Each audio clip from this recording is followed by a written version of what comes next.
One of the things that happens throughout this century is that people are beginning to depend more and more on visual sources. I don't know that many people thought about it a lot, but photographs are coming more and more into their lives. So it became a language that everybody knew they could speak.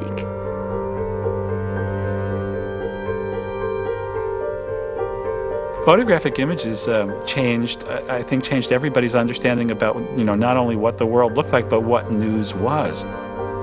Photography has a certain selective nature that it will take an incident and maybe lift it up out of the ordinary, and therefore make bumps in history that you wouldn't find there if it were not for photography.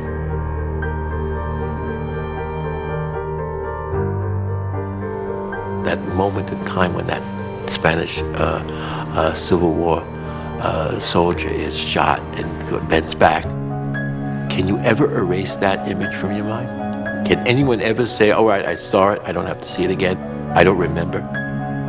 By 1930, people really think that the photograph is the most trustworthy source of information. It's the thing they want most, it's the thing they believe in most.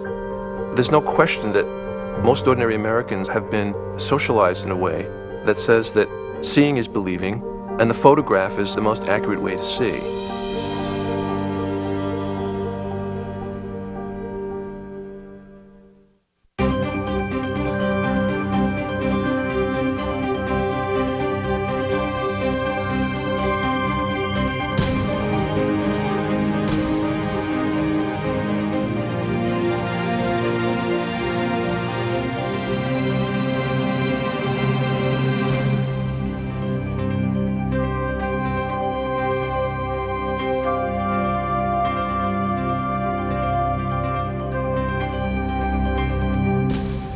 And now, the latest miracle of news gathering, sending pictures by wire, has lifted the curtain Washington. On a new era in newspaper. Yes. Good evening, Tokyo.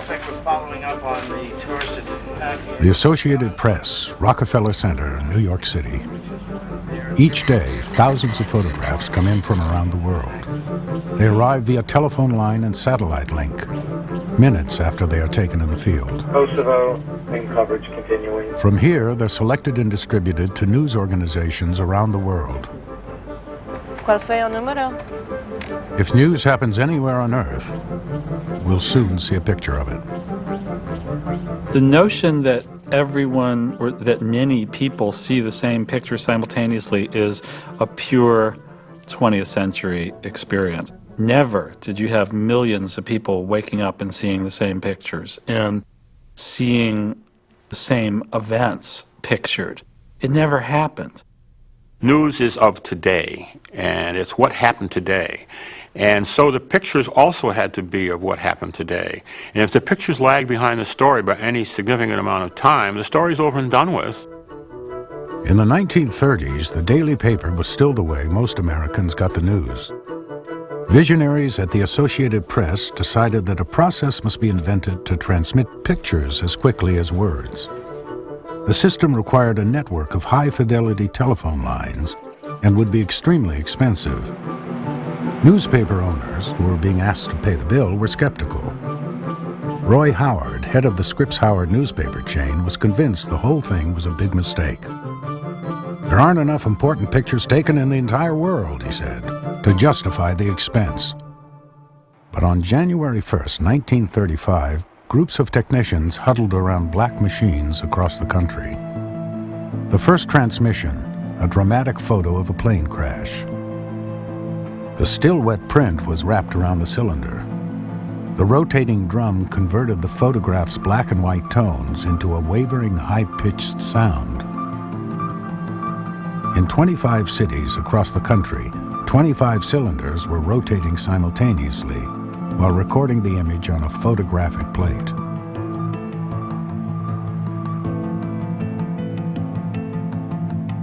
And the day after the first wire photo was sent was the opening of the Lindbergh murder-kidnap trial, Bruno Hauptmann going on trial in New Jersey.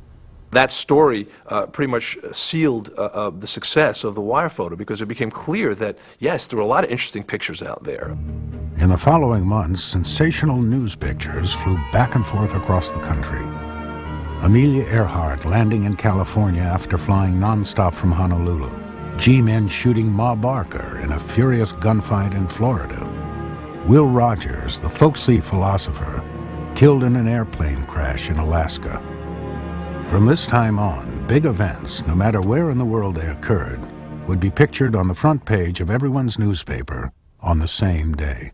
The whole advent of wire journalism, both stories and pictures, tended to make the U.S. more of a one community as opposed to a more regionalized nation, which it was at that time.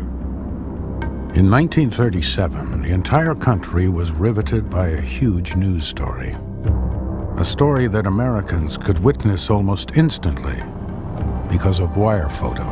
Murray Becker, who was our chief photographer, happened to be out at Lakehurst when this Hindenburg was coming in, and most photographers waited in the waiting room because the Hindenburg had been in before, and it was just another picture of the Hindenburg coming down, and we had plenty of pictures. But anyway, he decided to put up the camera as it was coming in. Just as he held up the camera, it exploded, and he hit the trigger. And he had the first puff of explosion on the Hindenburg. Murray Becker was using a speed graphic. Now, a speed graphic is a large camera that's held with two hands, and the way it operates is this. You put a holder in to the camera full of film, you take out a slide that exposes the film to the shutter, you put the slide on the back of the camera, you cock the shutter, and you make the picture. Now you have to take the slide back out, you have to put it in the holder, you take out the holder, you turn the holder over because there's a film on the other side, you put it in the camera, you pull the slide, you put it in the back, you cock the shutter, and you make the picture.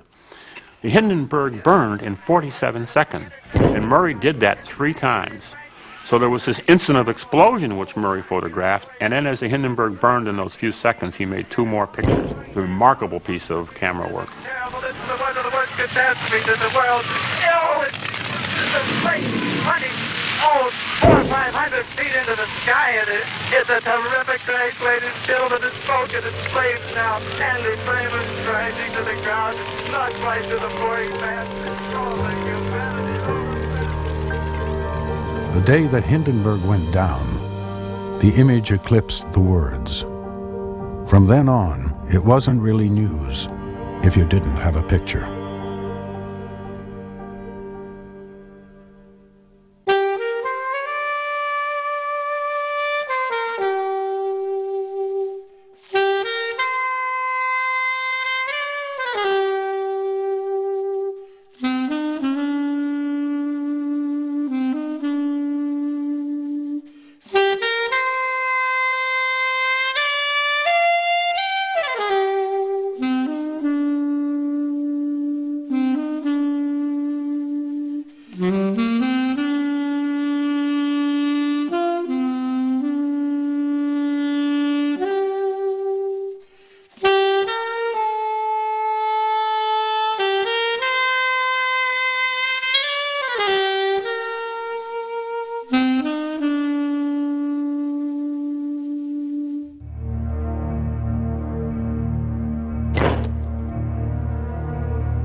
As much as you want to see pictures about nice things, people want to see pictures of horrible things. People want to see the explosion, people want to see the murder, people want to see the carnage, people want to see death, people want to see all the things in pictures that are too scary in life to deal with.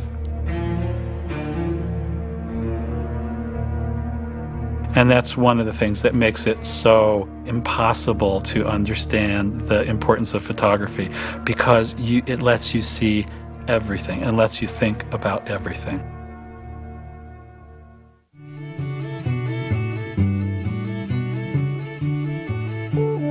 On November 23, 1936, a new magazine appeared on the newsstands. Publisher Henry Luce gave Americans something they had never seen before: a glossy, large-format news magazine which used photographs to tell its stories. Never one to think small, Luce called the magazine, quite simply, Life. It was the biggest mass market hit in the history of publishing. Going back to Gutenberg, nothing that ever had been published was its big and immediate sellout. And it just took over. Why? Because it spoke in a language that everybody could understand. Pictures.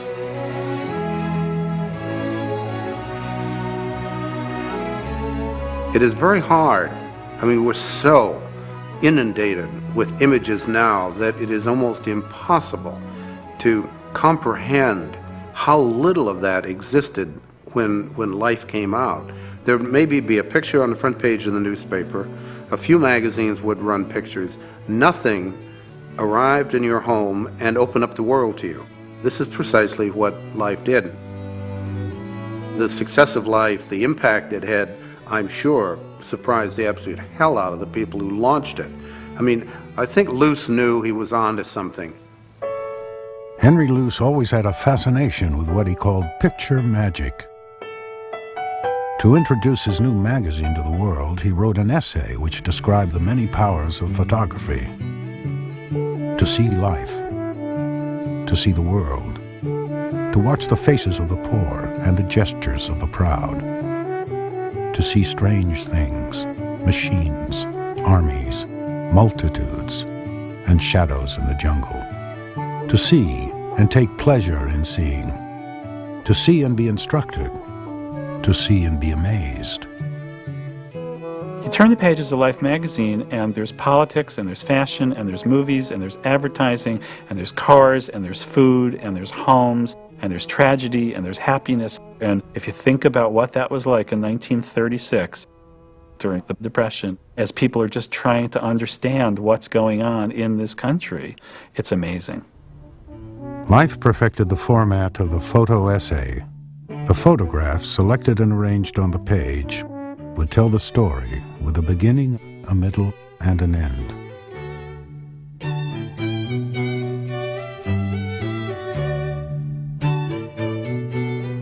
When you're finished with that photo essay, you should pretty much know what that story is all about without even having read a word in a text piece or a caption. There was the Career Girl, Leonard McComb's Career Girl. People hadn't seen stories like that, actually published pictures of people's ordinary lives.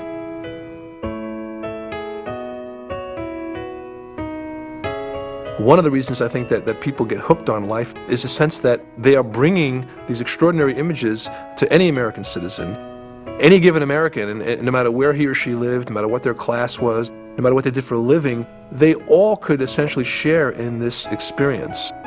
And that experience, of course, is defined by still photographs.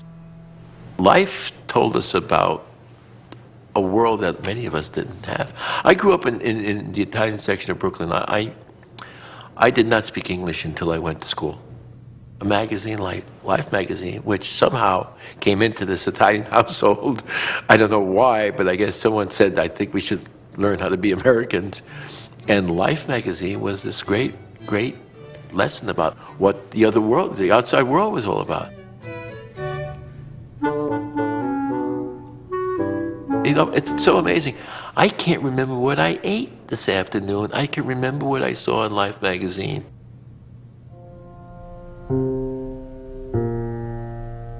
In a special feature, Life printed snapshots of Marion Chadwick and her father at the beach. One photograph a year, for over a quarter of a century.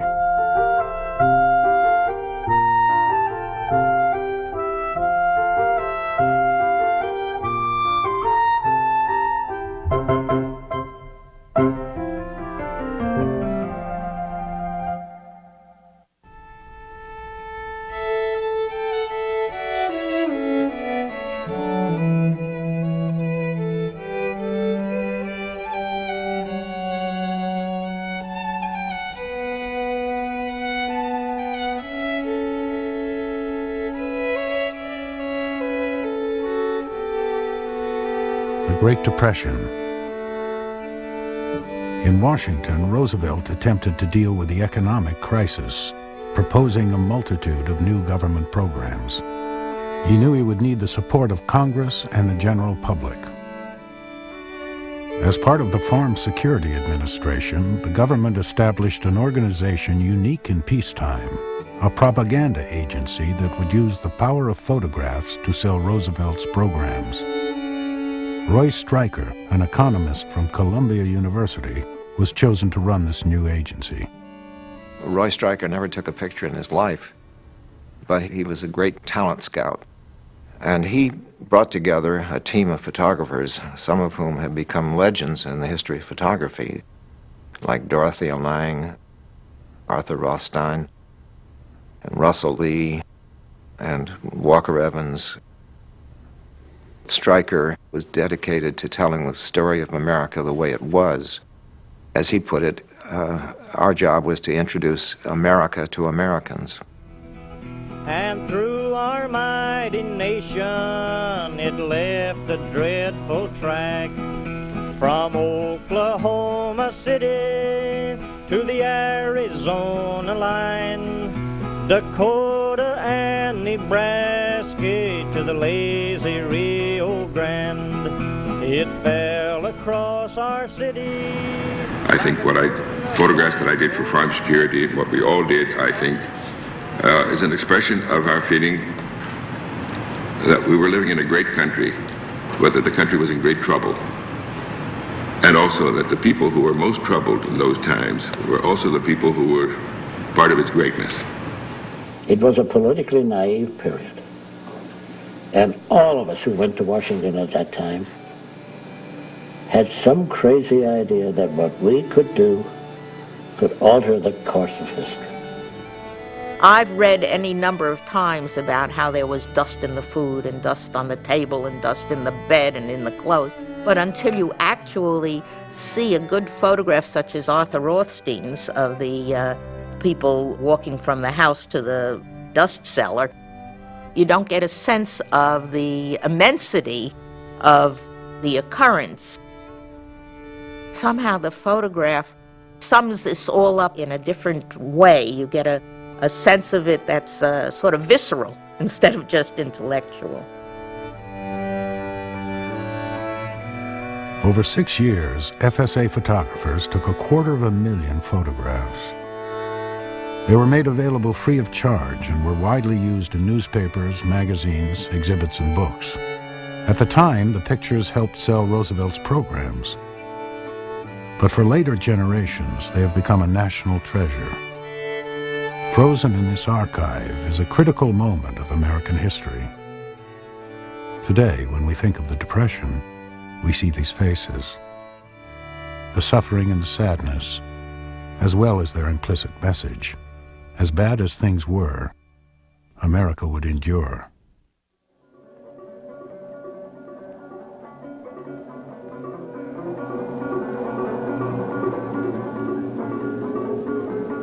In the early 1940s, a young photographer, Gordon Parks, got a call to come to Washington.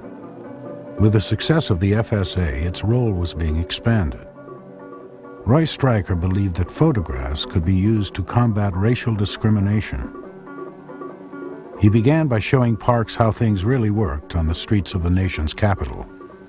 So Roy Stryker asked me a few questions and said, what do you really know about the city? And I told him, and he said, He said, well, I'm going to give you an assignment, your first assignment. Put your camera on the shelf. I want you to go to Julius Garfinkel's store, buy yourself a top coat. There's a restaurant directly across the street, and then there's a motion picture house down in the same block. So, to make the story short, each one of them gave me short shrift. I didn't get a coat at the department store. When I went to the restaurant, the man said, don't you know Negroes have to eat on the other side, the back? You can't come in this side. You have to get your food at the back. And, of course, I didn't even get in the movie house. That's the way it was.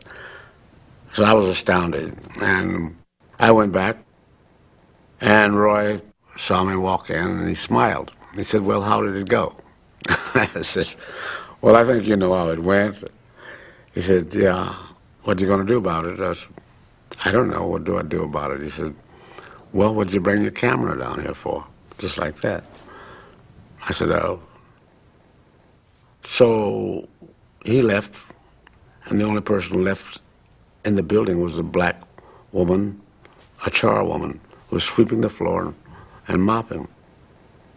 So I introduced myself. She told me her name was Ella Watson, and I asked her if I could photograph her. Photograph me like this? I said, yes. I had really thought of Grant Wood's picture of the American Gothic. I put a broom in one hand and a mop in the other, and told her to look directly into the camera. Well, that picture has become the best-known picture of all of my work. I showed it to Stryker 3 mornings later. He said, well, you're getting the idea, but you're going to get us all fired. He said, this is a government agency, and that picture is an indictment against America. And I realized from the reaction of people that the camera could be a very powerful instrument against discrimination, against poverty, against racism.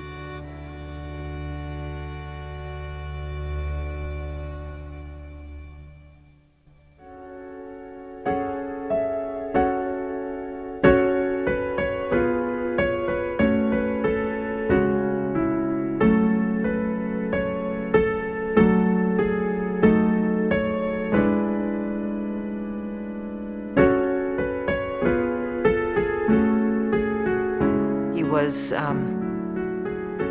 filled with this idea of photography of natural spaces being very much linked with an American vision.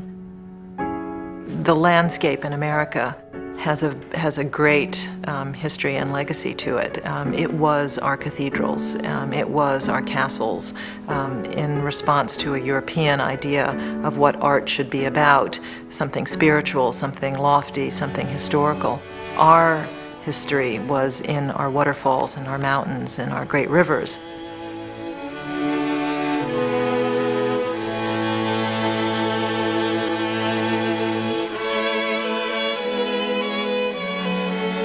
People, I think, misunderstand Adams because he photographed mountains, and so people think it's about geography or geology. But he really was photographing the weather. He made pictures unlike anybody else had made, or for that matter, has made. When Adams was doing his best work, everyone thought it was irrelevant. Beautiful pictures of little pristine little lakes in the high Sierras. What did that mean during the Great Depression, during the Second War? It really seemed like escapism then. Later, after the world became concerned with ecological issues, and when it began to seem to people that the preservation of our place was as important, as central an issue as any, then Adams began to seem very relevant, very prophetic.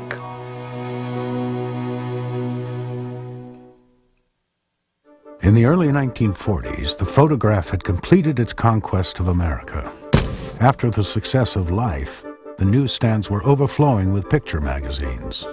Wire services were now sending pictures instantly around the world, not only on telephone lines, but via radio waves. 35mm cameras and fast lenses made it possible to capture life in action. With these technical innovations, photography had immense power to shape public opinion. All this potential came together on December 7th, 1941.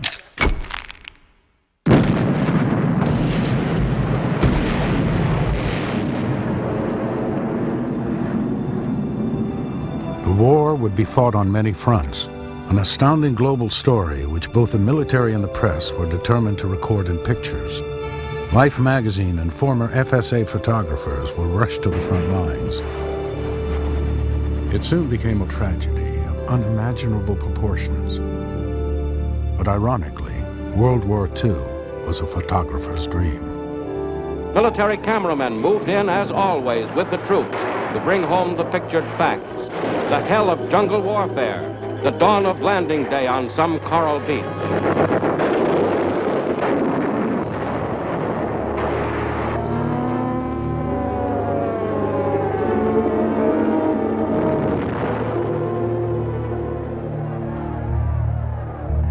Public opinion wins wars, wrote General Eisenhower. The double face of Nippon showed itself in its true... To win World War II, it wasn't enough to tell the American public what they were fighting for.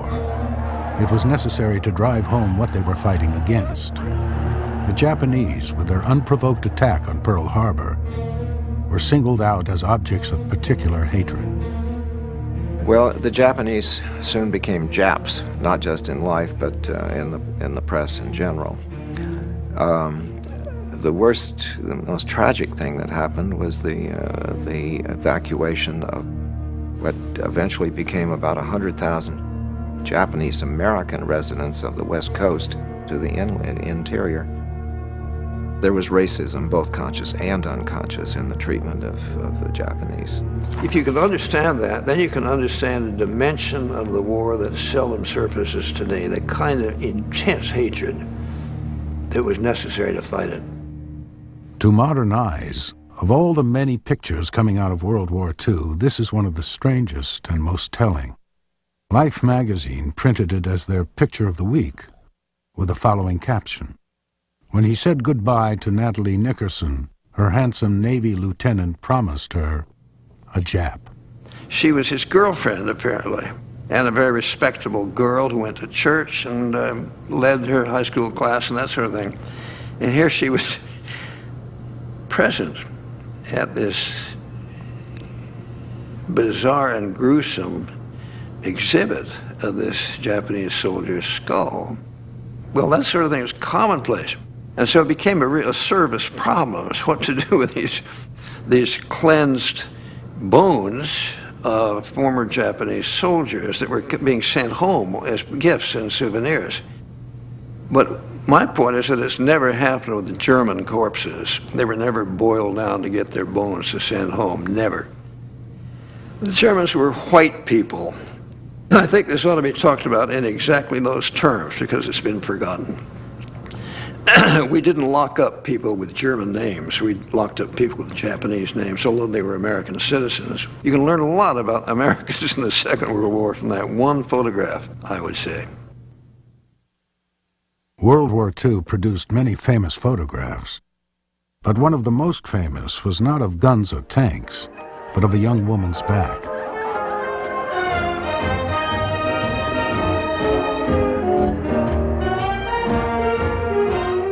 Her name was Betty Grable, and at the height of the war, 50,000 servicemen a month were asking for this picture. 20th Century Fox made a movie to capitalize on the fame of the photograph. They called it Pin-Up Girl. With high heels, her bathing suit, and her big come-hither smile, Betty Grable's photograph was everywhere. A fighter plane was named Pin-Up Girl and had her picture painted on its fuselage. She billed herself as the daughter of a truck driver and took her role as icon seriously. "I've got to be an enlisted man's girl," she said. "Just like this has got to be an enlisted man's war." Like a fireside at home, do I love my pin-up girl? The war created a fad for pin-ups of all kinds, on barrack walls, in decals, in soldiers' wallets. Life magazine published a set of pictures of beautiful women and then conducted a poll among the troops. Which one of these girls would you most like to have pneumonia with? The girl you'd most like to bail out with? The girl you'd most like to take out for a chicken dinner? An Army publication put it simply, we're not only fighting for the 4 freedoms, we're fighting for the priceless privilege of making love to American women. So baby, keep a grinning, remember I'm pinning my hopes on you. This is the day for which free people long have waited. This is D-Day. For years it had been in the planning, the return of Allied forces to France, the ultimate crushing of Germany, and the end of the war in Europe. Every magazine and newspaper editor in the country knew that D-Day would be their biggest story. Life magazine sent John Morris to London in late 1943. His instructions were simple. Get us the first pictures of the invasion. By June 1944, I had a team of 6 war correspondent photographers, and my job was to get them assigned to various spots for the great story of the invasion, which involved 1 million men. To cover the actual landing, Morris sent Robert Capa. Capa had photographed the Spanish Civil War, the desert battle across North Africa, and the invasion of Italy. If anyone could capture the events of D-Day on film, it would be Robert Capa.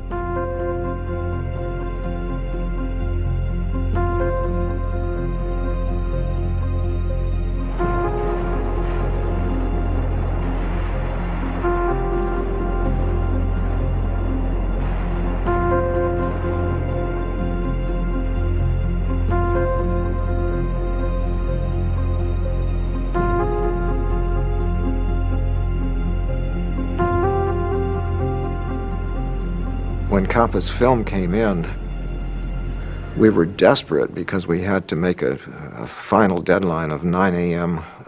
Thursday morning for shipment to Life. Up until that moment, the whole world didn't know what D-Day actually looked like. So we were really pressed for time. Capa's film came to me in the early evening with a note from him saying, "John, the action is all in these 4 rolls of 35mm film." And I ordered the darkroom to rush processing as fast as possible. I said, "Give me contact prints." I needed to edit. And the young lad in the darkroom put the film in a drying cabinet and closed the doors, and there was too much heat. And because we were in such a hurry, the films were ruined. And on 3 rolls of the 4, there was no image discernible at all, but on the 4th roll, fortunately, I found 11 frames that could be printed. And those are the pictures that will live forever.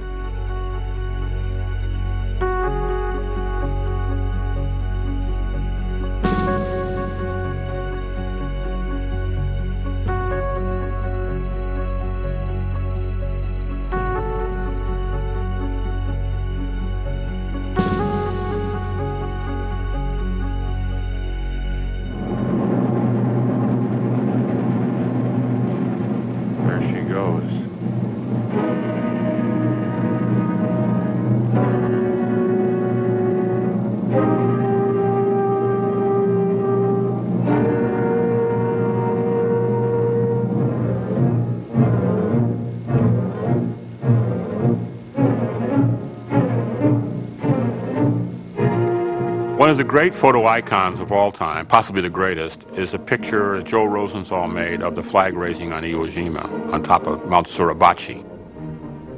It had been a bloody, bloody course, and then along comes this picture that says victory.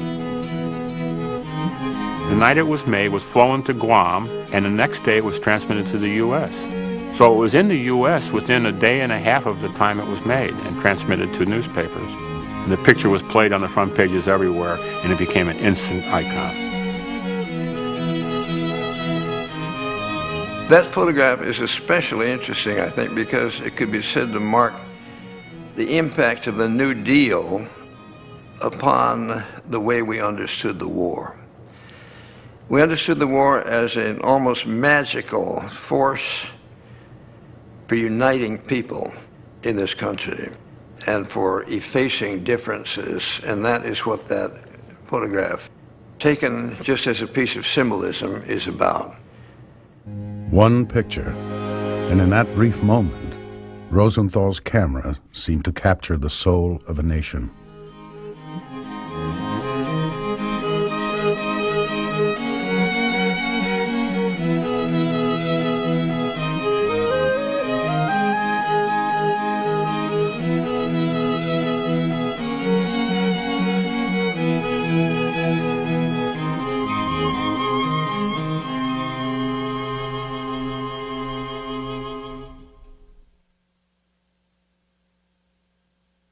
There are certain pictures that changed our lives. Now, I don't mean pictures of events that changed our lives, but I mean pictures themselves that changed our lives. And the Auschwitz and other concentration camp photos are in that category.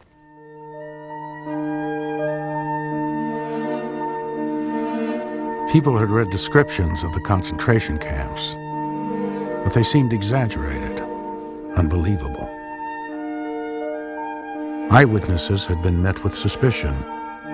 The possibility that a whole people had been exterminated was unthinkable. And then, these images. Visual proof of the enormity of the Nazi crimes. Even Margaret Burke-White, the experienced combat photographer, could not fathom what she was seeing. Using the camera was almost a relief, she wrote. It interposed a slight barrier between myself and the white horror in front of me. I kept telling myself that I'd believe it when I had a chance to look at my own photographs. But later, when I developed the negatives, I could not bring myself to look at the films. Like the Holocaust they documented, the photographs mark a turning point in human consciousness. The world would never be the same.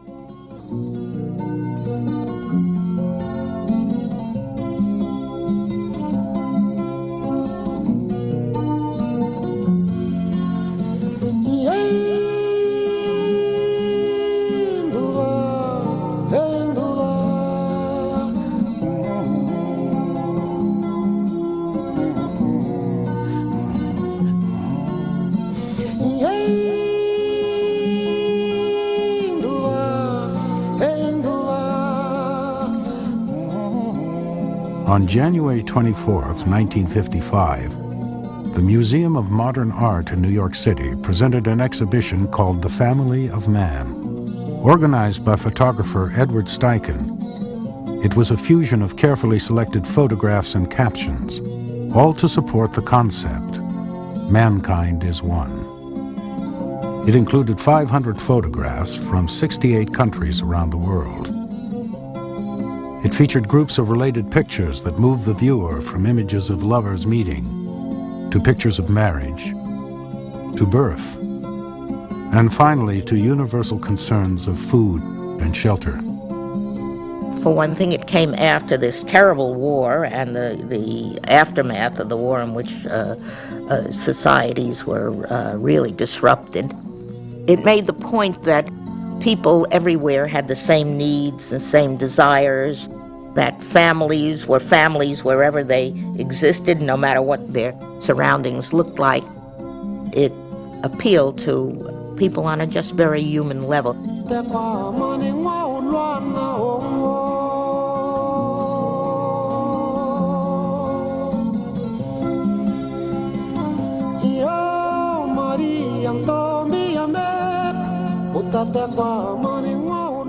Critics attacked the show as simplistic, but for the vast general public, the exhibit was a profound revelation. It toured the country and then the world, bringing many people into museums for the first time in their lives. A book was published based on the exhibit, and it brought the pictures to millions more. In all, The Family of Man became the most widely seen collection of images in the history of photography. I don't remember when The Family of Man came into my consciousness, but its effect on me was extraordinary. It was a collection of the single most powerful images that I had ever seen, certainly to that date, and probably ever have seen together. These extraordinary pictures celebrated a humanism, saying that all people were alike under the skin, but yet in their differences they expressed the beauty of what it is to be human. The couple making love, obviously in the middle of sex, although all you see are the shoulders, was what I hoped passion would be. The father teaching the son how to hunt in Bechuanaland was something about fatherhood, something about what I wanted to be as a father. But then there were photographs that just, to me, said things that were so big about the world. I mean, the Cartier-Bresson photographs of especially the one of the women looking off across the field of stones in Kashmir. The Doisseau picture of the lovers by the Seine. They were icons. They stood for meaning that kept building and building and building. And it told us that the human heart was beautiful. And the human heart was shared by everyone who was human.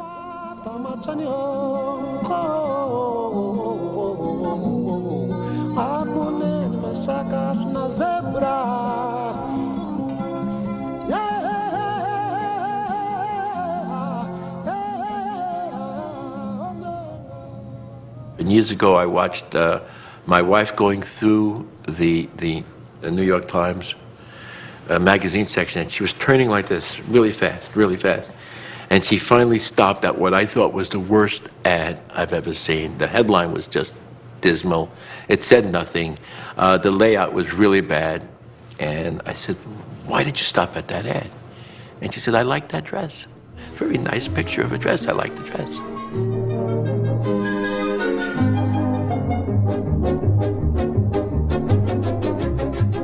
I think that our sense of our clothing at all times is essentially pictorial.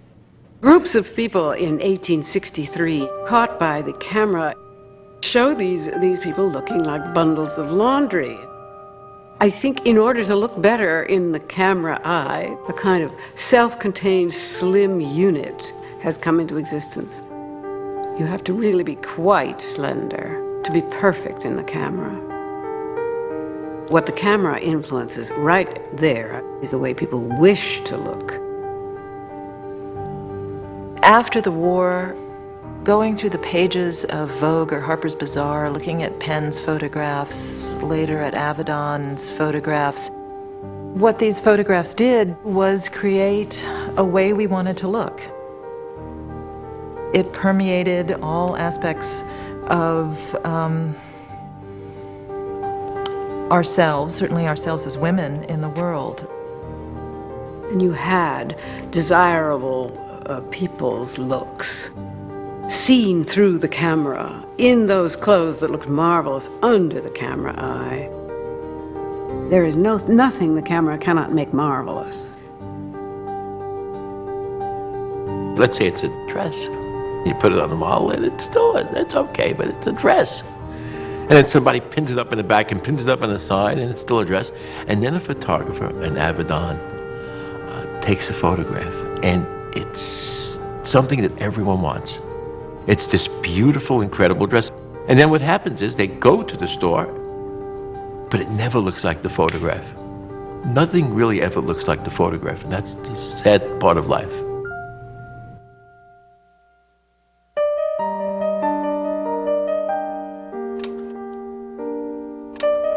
Setting up the family slide projector is a ritual that's virtually disappeared, but it's one that I recall with great clarity and affection from my childhood.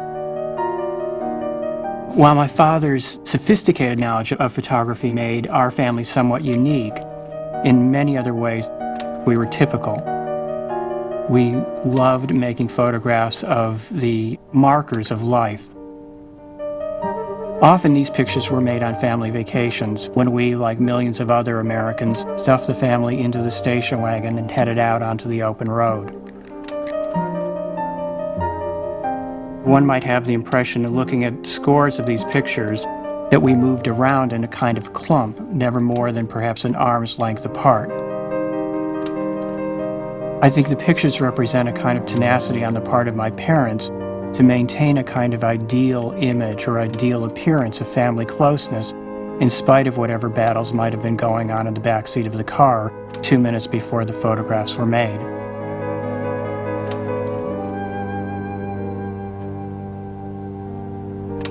One of the most interesting things that in a sense plays itself out in these pictures is the idea of connecting the older mythologies of American culture to what you might think of as the future mythologies of American culture, especially the growing mythology of the ideal family in America in the 50s.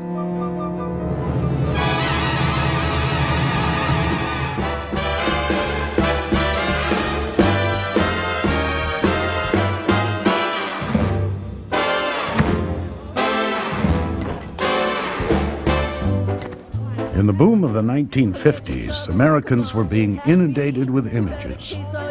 Although television was becoming America's favorite pastime, photography was still king. Magazines were everywhere. Life and Look had more readers than ever. The pictures in both the ads and the stories showed a brave new world of suburbs, cake mixes, Polaroid cameras, crinolines, and cars with fins. Life magazine, movies, and soon television create a photographic world of possibilities that nobody could have dreamed of 20 years earlier. And all of a sudden you start to get, after the war, a different kind of visual universe that magazine says it's reporting on, but it's creating, it's helping create it. At the time, people believed in it so strongly that people getting Life magazine, looking at pictures of those families, would go through, maybe we should redecorate our living room like that, or what can we do to look more like this family? The vision of America and the vision of the good life that's presented in magazines like Life and Look is extremely narrow, extremely circumscribed in terms of who's being pictured. It's clearly middle class. It's clearly white.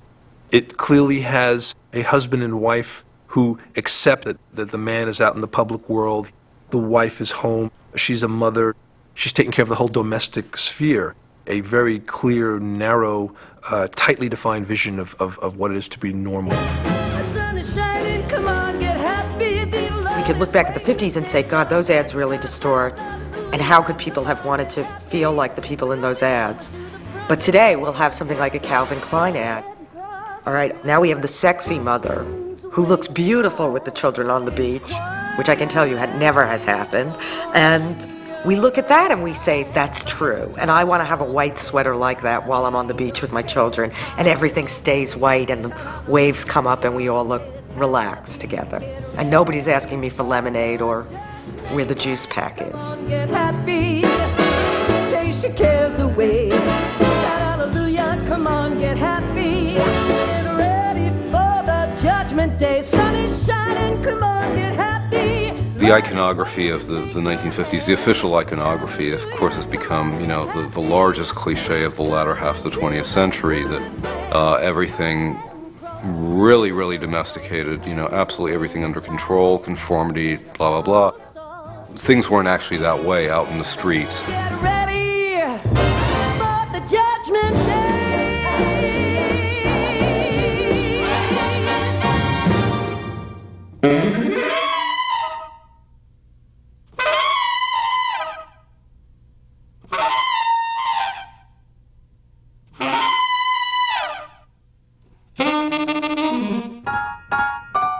In the mid-1950s, a new generation of photographers, led by Robert Frank and William Klein, rejected the perfect lighting and composition of professional picture-taking. William Klein described his excitement in first seeing not the order, but the chaos of life, while looking through his viewfinder. I rushed out into the street, he said, and shot away, aiming, not aiming, it didn't matter. I wanted it all in a gluttonous rage. Gone was the comfortable middle-class world. Gone was the neat magazine photo essay with its beginning and middle and end.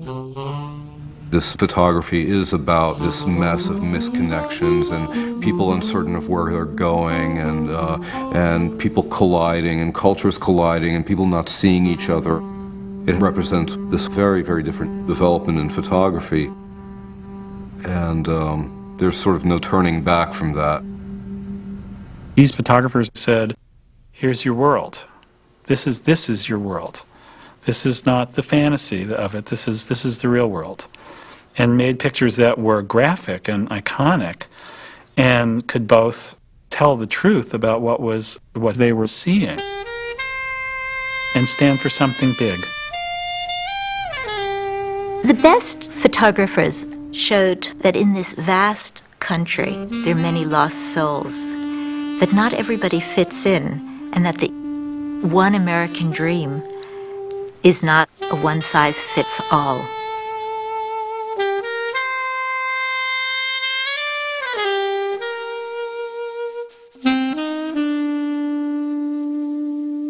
In August 1955, a 14-year-old boy visiting Mississippi from Chicago was accused of whistling at a white woman. He was bludgeoned to death and his body was thrown into a nearby river.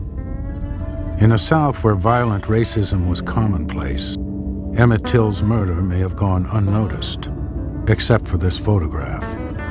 Published only in the black press, it showed his young face beaten beyond recognition.